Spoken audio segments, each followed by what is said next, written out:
Hi everyone, I'm Krystal and Kaylee is here with me today. We are students at California State Monterey Bay University. And we, as well as a few of our classmates, wanted to talk about the housing crisis as a social problem and different resources you can reach out to for support if you or someone you know could use some assistance. We thought we would focus on some of the issues that arose during the pandemic surrounding the housing crisis, like domestic violence and job loss. While light is shed on those issues, there were many issues that already existed before the pandemic that many people and families already faced. While building our podcast, we reached out to two local organizations. One was Tenant Sanctuary, and the other was Housing and Economic Rights Advocacy, also known as HERA. They were incredibly kind, helpful, and wonderful resources. I will let them introduce themselves here, and then we'll dive into our main points. My name is Zob. I am the program coordinator at Tenant Sanctuary, and I do a little bit of everything. I do a lot of everything, actually, including training counselors, doing counseling, balancing the books, a lot of everything. My name's Sierra. I am a volunteer at Tenant Sanctuary, and I mainly do counseling via phone, via email, and via in-person walk-ins and appointments. My name is Maeva Elise Brown. That's Maeve, and then Elise, Elise Brown. So we're a nonprofit law office. We are now 18 and a half years old, and we have a broad economic justice and anti-discrimination mission. And so within that, we work on some topics that are not traditional legal services topics, like household debt and credit, including student loan debt, mortgage-related issues, and medical debt and another unlawful debt collection, as well as lawful debt collection, but teaching people what their legal rights are to address those issues. The pandemic was able to open many people's eyes about what was going on as far as the housing crisis. Many people who were not normally struggling now were, due to lack of resources and employment. To begin, during the pandemic, the amount of domestic violence increased in unprecedented amounts. The American Journal of Emergency Medicine stated that domestic violence cases increased by 25 to 33% globally. Many more people found themselves needing to be rehoused for this reason without the money, help, or resources to do so. There were anecdotes about judges being much less willing to consider those motions because of the inability of anyone to leave the house and go somewhere else. People found themselves in inescapable situations that were more than horrible for their well-being and health. Not only were people of low income suffering due to the pandemic, even those at moderate income levels needed support as well, meaning that people who normally survived easily and were pretty well off now needed more support than they usually would due to things like job loss and limited resources. The Center on Budget and Privacy Priorities stated that when family members were considered, some 21.3 million people in October 2021, including 5.3 million children, lived in a family where at least one adult did not have paid work in the last week because of this unemployment or the pandemic.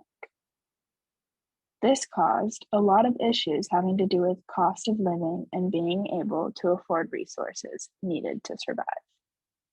We've really upped our efforts to reach survivors of domestic violence. And so we have been offering workshops thus far, primarily online, some in person, and we're going to grow the in-person number of in-person workshops. I really think you need both, because sometimes just the online is better for survivors' access. And those workshops are to educate people on some of the additional protections that they have under state and federal law to hang on to their housing, to not be discriminated against in seeking other housing. The rate of abuse of domestic violence shot up worldwide, globally, during the pandemic.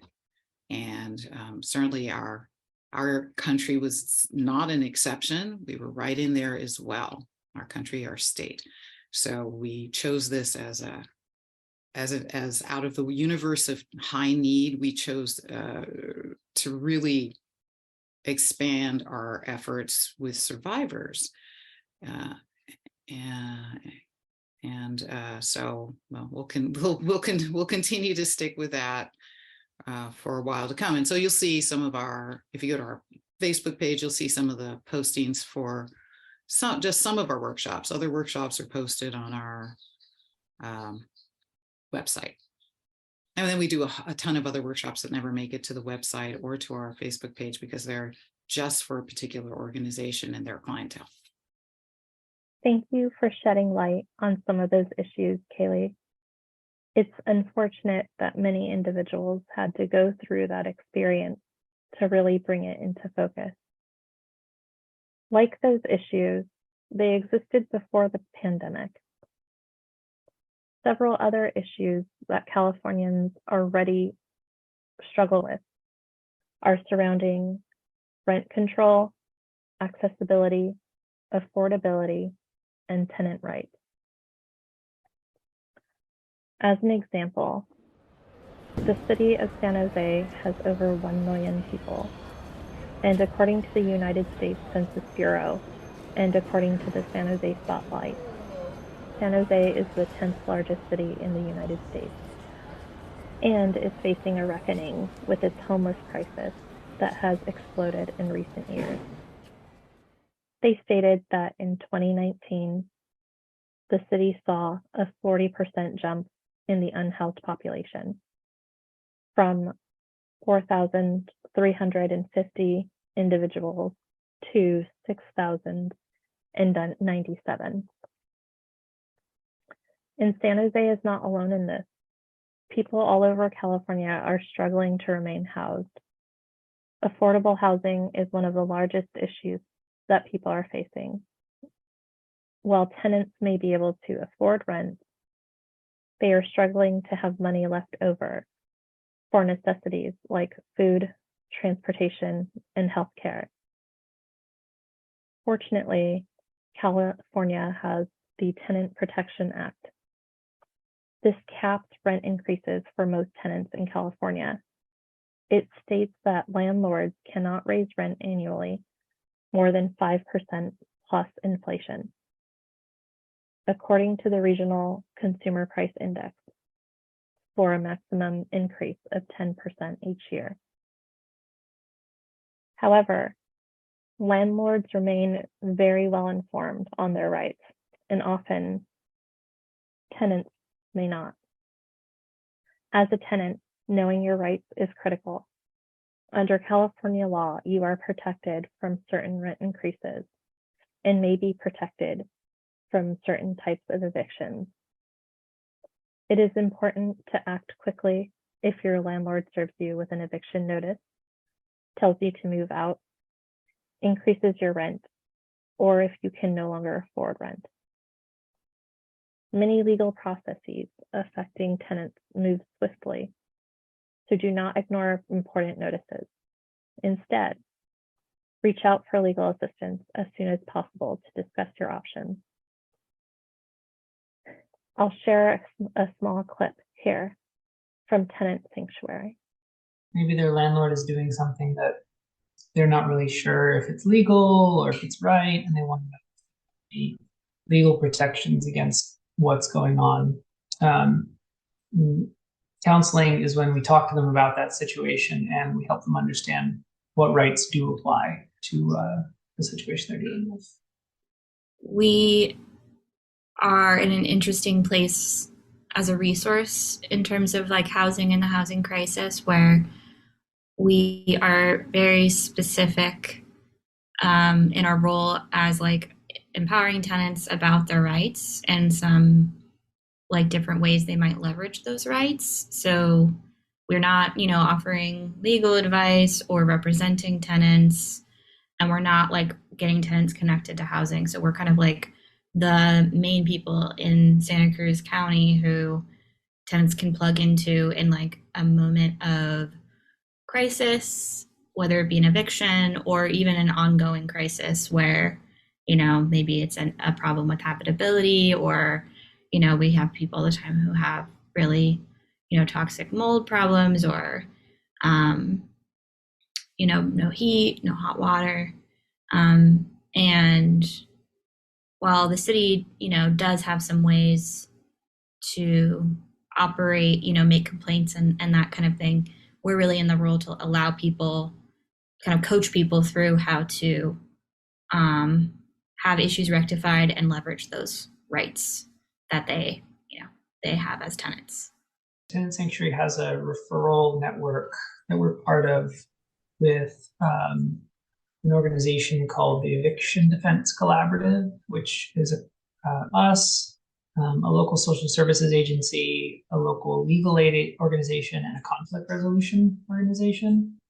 And so when we're working with someone who seems like they need more support than what we can give, we'll refer them to the lawyer.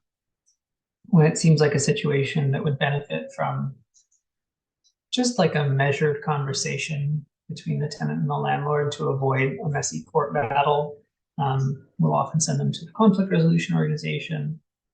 And then a lot of referrals come to us from the social services agency. So we're connected to them. We also get a lot of referrals from all kinds of places. Homeless Person's Health Project, which is a medical clinic that primarily serves unsheltered people. We get a lot of referrals from them. Mainly for folks who like have been formerly unsheltered but are now in some kind of subsidized housing, where the conditions are often very abusive. So people have a lot of problems there.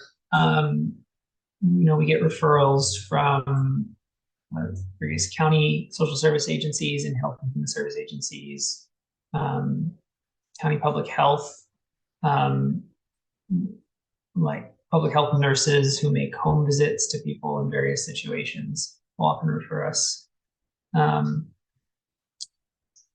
And we're also we do try to support tenants who are self-organizing into groups. So one really powerful right that we educate tenants about is their right to organize, their right to form groups in order to assert their rights to their landlords. And that right is legally protected. And so when tenants do form their own organizations, we work with them and try to support them to help them understand the full extent of what their rights are in those kinds of situations. That has extremely educational information, and it's an opportunity to dive a little deeper into the issues that our state and many others are facing. I know we feel very concerned about our very expensive state.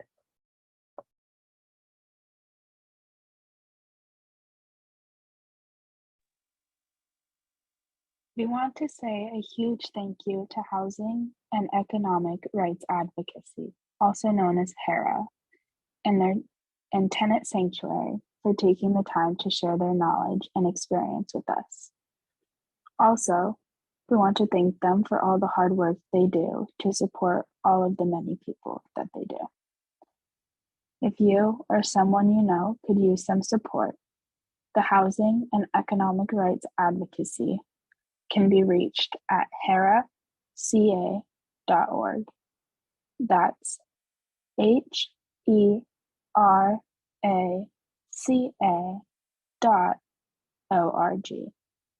Additionally, Tenant Sanctuary can be reached at tenantsanctuary.org. Today we talked about 2 organizations that are available to help people in need.